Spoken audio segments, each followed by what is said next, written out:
Assalamualaikum warahmatullahi wabarakatuh. Selamat pagi dan salam sejahtera untuk kita semua. Bagaimana kabar anak-anakku sekalian di kelas 12 ATPH? Mudah-mudahan selalu diberikan kesehatan dan keberkahan ya. Baik, sebelum kita mulai pembelajaran kita pada pagi hari ini, mari sama-sama kita berdoa menurut agama dan kepercayaan masing-masing. Pak Guru pimpin ya doanya. Berdoa dimulai. Oke, selesai. Terima kasih. Baik, anak-anak Bapak yang Bapak cintai dan Bapak banggakan, minggu lalu kita sudah belajar tentang bagaimana menyusun rencana teknis dalam usaha budidaya tanaman sayuran. Yang mana minggu lalu juga sebenarnya kompetensi dasar yang dicapai itu sama dengan apa yang akan kita bahas pada hari ini. Ya, ada yang masih ingat KD yang kemarin apa? Ya, betul sekali ya. KD yang akan kita bahas dari kemarin sampai sekarang dan mungkin minggu yang akan datang juga adalah menganalisis keberhasilan usaha tani tanaman sayuran dari sisi teknis dan juga sisi ekonomis. Minggu lalu kita sudah membahas dalam hal teknis, minggu ini dan minggu yang akan datang kita akan membahas dalam hal ekonomi. Ya. Adapun tujuan kegiatan pembelajaran kita pada 2 pekan ini adalah yang pertama, kalian nanti akan belajar bagaimana mengetahui biaya-biaya usaha tani. Yang kedua, kalian juga nanti akan menghitung dan mampu menganalisis keuntungan dari usaha tani tersebut.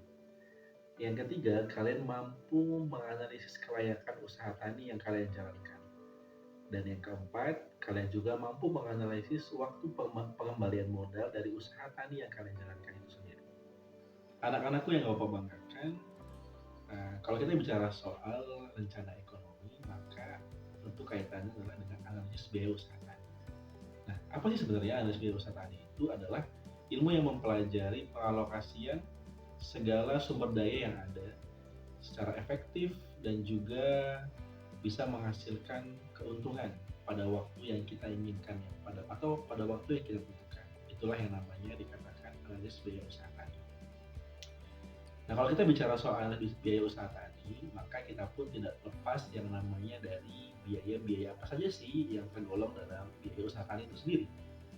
Nah, kalau kita bicara pengertian biaya, definisi biaya adalah segala sesuatu yang kita keluarkan, baik itu sifatnya material maupun non-material dalam menunjang keberhasilan usaha kita. Yang dalam hal ini adalah usaha tani kita. Biaya sendiri terdiri dari dua, ya. Yang pertama ada namanya biaya variabel. Yang kedua, ada namanya biaya tetap. Biaya variabel adalah biaya yang dipengaruhi dengan perubahan jumlah volume produksi usaha tani. Sebagai contoh misalnya pengadaan benih.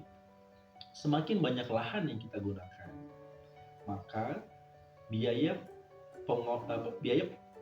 penyediaan benih juga akan semakin bertambah. Sama dengan pengadaan pupuk, pengadaan pestisida, semakin luas lahan, semakin banyak tanaman, maka biaya pembelian pestisida, pembelian pupuk itu juga akan semakin banyak. Maka baik itu benih, pestisida maupun pupuk itu masuk ke dalam kategori biaya variabel. Selanjutnya adalah biaya tetap. Ya, biaya tetap ini pengertiannya adalah biaya yang tidak terpengaruh walaupun ada perubahan volume produksi. Sebagai contoh misalnya ketika kita membeli peralatan usaha tani, ya, mau bagaimanapun jumlah lahannya, mau bagaimanapun tanamannya, ya sebegitulah alat yang kita butuhkan. Kemudian juga kaitannya juga dengan misalnya sewa lahan, ya, sewa tempat, itu pun tidak akan terpengaruh apakah lahannya dipakai atau tidak, atau hanya sebagian dipakai atau tidak. Maka pengadaan alat yang dalam hal ini adalah penyusutan alat itu masuk ke dalam biaya tetap. Biaya sewa lahan, biaya sewa hal-hal yang kaitan dengan biaya sewa juga masuk ke dalam kategori biaya tetap. Dan beberapa biaya lain yang bisa kalian pelajari di referensi-referensi yang lain. Anak-anak Bapak yang Bapak banggakan, tadi kita sudah mengetahui biaya-biaya apa saja yang ada dalam usaha tani. Nah, selanjutnya kita akan menghitung total biaya, yang dalam hal ini total biaya itu disingkat TC atau yang dalam bahasa Indonesia artinya total cost. Bagaimana cara menghitung total biaya? Yaitu dengan penjumlahan antara biaya variabel, total biaya variabel dengan total biaya tetap. Boleh kita singkat, total biaya variabel adalah T total, V-nya variabel, C-nya adalah cost, total biaya variabel yang namanya TVC, ditambah dengan T total, F fix, C cost atau disingkat TVC. Jadi penjumlahan antara TVC dan TFC itu menghasilkan TC atau total biaya. Nah, setelah kita mempelajari tentang total biaya, maka yang akan kita lakukan selanjutnya adalah menghitung pendapatan. Pendapatan ini bahasa asingnya atau bahasa Inggrisnya revenue, ya. Total revenue atau TR. Ya. Apa itu pendapatan? Pendapatan itu apa yang kita dapatkan dari hasil penjualan yang sifatnya masih kotor, artinya belum dikurangi dengan biaya-biaya yang keluar tadi. Adapun rumus untuk mencari TR atau total revenue atau pendapatan adalah P yang dalam hal ini adalah jumlah, DP yang dalam hal ini adalah harga dikalikan dengan Q atau quantity yang dalam hal ini adalah jumlah unit yang dihasilkan. Artinya pendapatan adalah perkalian antara harga dan juga jumlah unit yang dihasilkan. Setelah kita menghitung pendapatan, ya, kita juga akan mampu menghitung yang namanya keuntungan. Keuntungan ini sifatnya bersih, tapi keuntungan ini pula bisa menghasilkan kerugian jika nilainya minus. Nah, ketika nilainya positif, maka dia menguntungkan. Lalu bagaimana cara menghitungnya? Keuntungan ini disimbolkan dengan simbol P. Ya, kalau kalian pernah belajar matematika pasti akan tahu. Keuntungan ini simbol adalah P, yang rumusnya adalah TR atau total revenue atau pendapatan, ya, atau penerimaan, dikurangi dengan TC atau total cost atau total biaya, maka akan didapatkan keuntungan jika bernilai positif atau kerugian apabila bernilai negatif. Bagaimana anak-anak itu masih semangat kan belajar di hebat, selalu semangat. Setelah kita mempelajari tentang biaya-biaya usaha, biaya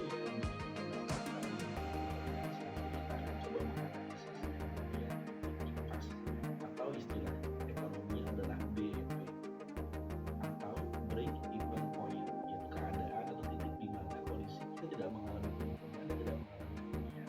Fungsinya apa menghitung BEP ini? Agar kita tahu posisi di mana kita tidak mengalami keuntungan dan tidak mengalami rugi, sehingga kita bisa menambah volume produksi atau kita bisa menaikkan harga. Itulah fungsi dari BEP. Untuk menghitung BEP itu ada dua cara.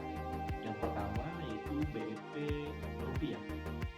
Apa itu BEP rupiah? Itu titik lepas di mana kita bisa mengetahui berapa jumlah harga yang bisa ditawarkan dalam kondisi tidak benar, sehingga kita bisa menaikkan harga kalau kita ingin menjual.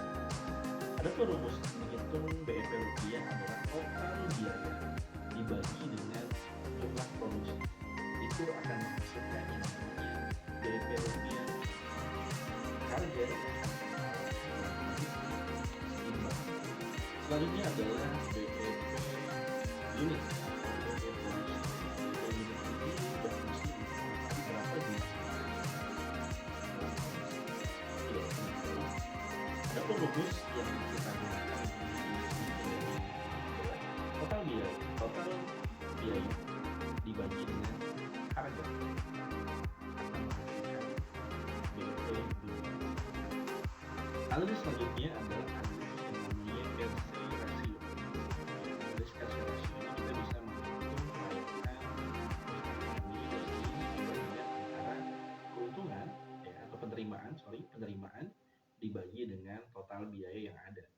Ketika hasil dari pembagian antara pendapatan atau penerimaan dibagi dengan total biaya itu menghasilkan nilai yang lebih dari 1, maka usaha tersebut layak dijalankan. Apabila kurang dari 1, maka usaha tersebut tidak layak dijalankan. Apabila sama dengan 1, maka mereka berada di titik impas. Sebenarnya begitu juga ya. Analisis selanjutnya adalah BC rasio atau benefit cost ratio. Ya, jadi untuk menghitung BC rasio ini adalah dengan cara menghitung total pendapatan dibagi dengan total biaya, sehingga ketika kita menghasilkan nilai BC yang lebih daripada 1, maka usaha tersebut layak dijalankan. Apabila kurang dari 1, maka usaha tersebut tidak layak dijalankan. Dan apabila sama dengan 1, sama dengan FC, berarti dia dalam keadaan BIP atau dalam keadaan tidak utuh dan tidak rugi. Selanjutnya anak-anakku, di pembahasan terakhir ada namanya payback period atau waktu pengembalian dalam waktu tertentu. Pengembalian modal dalam waktu tertentu. Untuk menghitung payback period adalah dengan membagi antara total investasi dengan laba usaha dikali dengan 1 tahun atau periode yang kita inginkan, setahun, 10 tahun mungkin, atau berapa bulan. Jadi sesuai dengan keinginan kita, mau berapa tahun atau berapa waktu yang ingin kita gunakan untuk standar pengembalian modal kita. Setelah dihitung, maka kita akan tahu berapa lama modal itu akan kembali. Baik, itulah anak-anakku. Mudah-mudahan paparan yang Bapak sampaikan ini bisa membuat kalian paham dan mengerti, sehingga bisa kalian terapkan dalam usaha tani kalian, sehingga apa yang sudah kalian usahakan dalam budidaya itu juga bisa menguntungkan secara ekonomi. Ya. Selanjutnya Pak Guru akan memberikan sebuah latihan untuk kalian untuk menghitung apa-apa yang sudah Pak Guru sampaikan ini dari soal-soal yang ada di samping Pak Guru ini. Silakan kalian catat atau nanti akan Pak Guru bagikan di link grup kalian untuk kalian diskusikan setelah pembelajaran pada materi kita kali ini. Itu saja dari Bapak. Kita bertemu lagi di kegiatan praktikum setelah pembahasan materi ini. Sekian, semoga kalian selalu sehat dan semoga kalian selalu bahagia untuk bisa mencapai kesuksesan di masa yang akan datang. Salam SMK bisa, salam SMK hebat. Sampai ketemu di pembelajaran praktik setelah kegiatan hari ini. Assalamualaikum warahmatullahi wabarakatuh.